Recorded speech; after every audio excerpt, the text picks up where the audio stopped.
I've mastered YouTube script writing in 7 days, and now I've made thousands of dollars writing for other big YouTubers, with some videos reaching over 100,000 views. So today I'm going to show you the shortcuts to mastering YouTube script writing, the common mistakes to avoid, as well as the key elements of a high retention video script. So this all began one day when I was scrolling on YouTube like we all do, but I wasn't just scrolling mindlessly. I was on a mission to study the videos that were going viral on YouTube so that I could write the perfect video script. So I'm noticing a lot of these viral videos popping up, and a lot of these creators are using AI to write these scripts. ChatGPT, copy and paste, just completely garbage content. But what they do is use this ADHD zoomer editing style to mask over the content itself. And it works somehow. The videos still do very well. Now I could just do what everyone else is doing, but here's why I'm deciding not to. Think about it. If everyone is using AI to write their scripts and I do the same, then I'll just become another copy and paste scriptwriter like everyone else.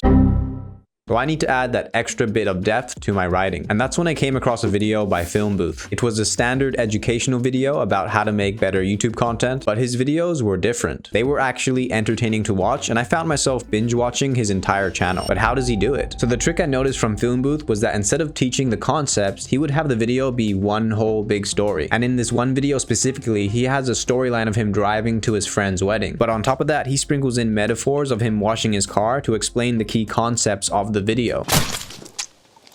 You're fired. So now there's multiple plot lines running at the same time. And this makes his video feel like a professional Netflix show rather than a standard boring YouTube video. So after studying Film Booth for a few days, I was now equipped with the script writing tools to become a pro YouTuber. But how would I actually put my new script writing skills to the test? Now I could just upload some videos to my own channel, but if I was to make my own video, I would need to do the editing, make the thumbnails, and record the video on top of the script writing. So that's nearly a 3 to 4 week process just to practice writing one video script. Plus I'm broke right now and I need to make money fast. So instead of writing for my own channel and potentially getting 0 views and no money, why not apply to work for other creators? That way I only need to spend my time doing the part I love, which is the writing, and also I can level up my writing skills faster and get paid on top of that. It's a win-win. So I began applying to a bunch of script writing jobs and I submitted 11 proposals on the first day. I then continued to submit 10 proposals per day for the next 2 days after that.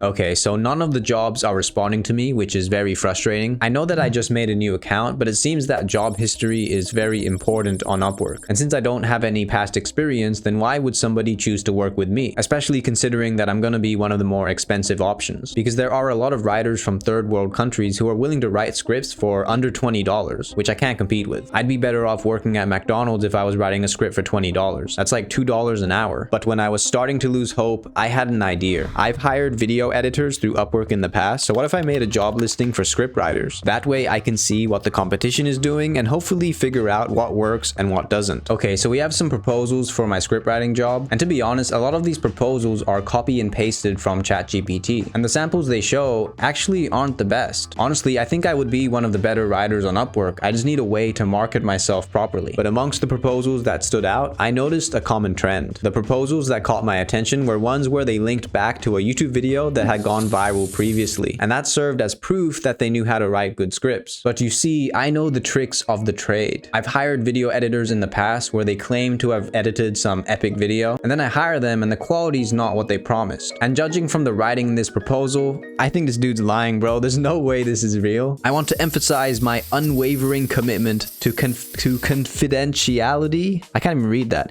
and the rightful ownership of creative assets.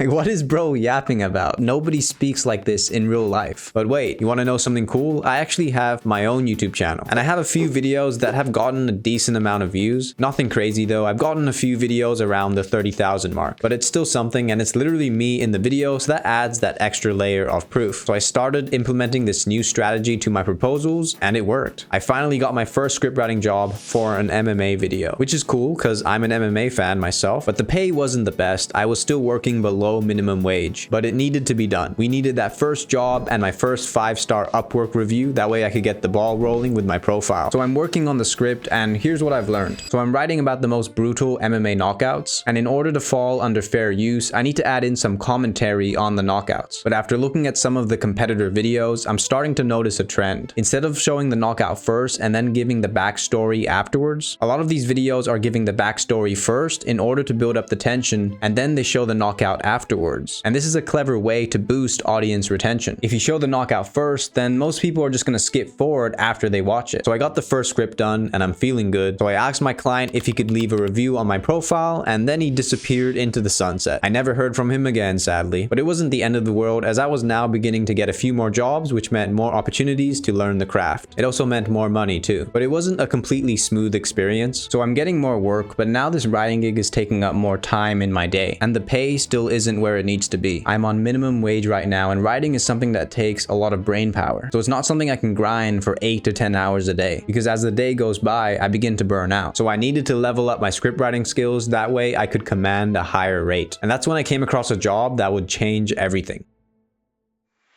One of my clients wanted me to write a script on his experience with the TikTok creativity program. And this was my bread and butter, as I've written story-based scripts for my channel as well. And this guy was super cool. He had detailed notes which laid out the entire story for me. But the best part was that I learned some new tricks about storytelling. So you hear YouTubers yapping on about storytelling, but they never actually tell you what it is and how to do it. Just use storytelling, bro. So here's how storytelling actually works. You have the protagonist who needs to represent your target viewer, and the story needs to show the protagonist in his current state. This is where the viewer is right now in their journey. Their struggles, their fears, their insecurities. You need to show this all in clear detail. So with the TikTok video, for example, I would mention how the protagonist has been posting on TikTok and hasn't been able to get any views. They're feeling demotivated and so on. And the point is to have the viewer relate to this character. Along with the current state, you have the desired state. This is the end goal, where the viewer wants to be. So in the TikTok creativity program video, the desired state is 10K per month from their TikTok page. So the story is basically the progression from the current state to the desired state. But along the way, we need to have problems that arise, things that stops the protagonist in his tracks. Stories need problems, otherwise it's a boring story. And every story framework I see always includes problems and challenges. So I used to follow the hero's journey framework for my previous videos, but my client used the Cinderella story framework, and he made sure to include 3 big problems that he faced and overcame along the way. So the 3 major problems are the big plot points that you want to write your story around. So with the TikTok creativity program video, here are the 3 big problems that the protagonist encountered. His first video got uploaded and got 0 views, so he needed to overcome the challenge of quitting. One of his videos with over 2 million views got taken down by TikTok, putting his application into the creativity program in jeopardy. And finally, he gets shadow banned by TikTok, destroying his reach and income. So by including these big problems in the story, we now have a more entertaining video than if we just showed everything going smoothly. Now, I mentioned earlier about the Cinderella story framework, but there's a lot more exclusive tricks that I can't squeeze into one video. So check out the link in the description to join my email newsletter, where I'll send you weekly actionable tips to increase the watch percentage on your YouTube videos. So after making that video, I was now feeling a lot more confident in my skills. So I kept applying to more jobs, but then things got scary. One of my clients wanted to jump onto a call, the introvert's worst nightmare.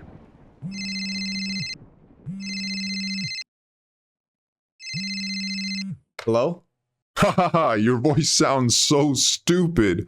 What a loser. What do you mean? I was going to give you the job, but then I heard your voice and But it wasn't that bad, actually. I ended up getting the job, and from that point onwards, I felt like a boss. I talked to a stranger, bro. Besides my mom, I haven't talked to anybody in years. And then another potential client wanted to jump on a call. But since I did one already, I already felt like a boss, so it was whatever. I jumped onto that call, and I got another job. And these 2 were higher than minimum wage, so now I was able to chill with the job hunting. And that was it. I think I'm now officially a YouTube scriptwriter. And by the way, that TikTok creativity program script I wrote earlier, that video ended up hitting 100,000 views. But as much as I'd like to take credit for that, it was all because of Alwo. That dude's a genius. But I did a little bit as well. Now, I mentioned earlier that the script writing process can be tedious at times, but I've created an epic system to speed up the process dramatically. So check out this next video where I'll show you my 3-minute script writing hack that will change your channel.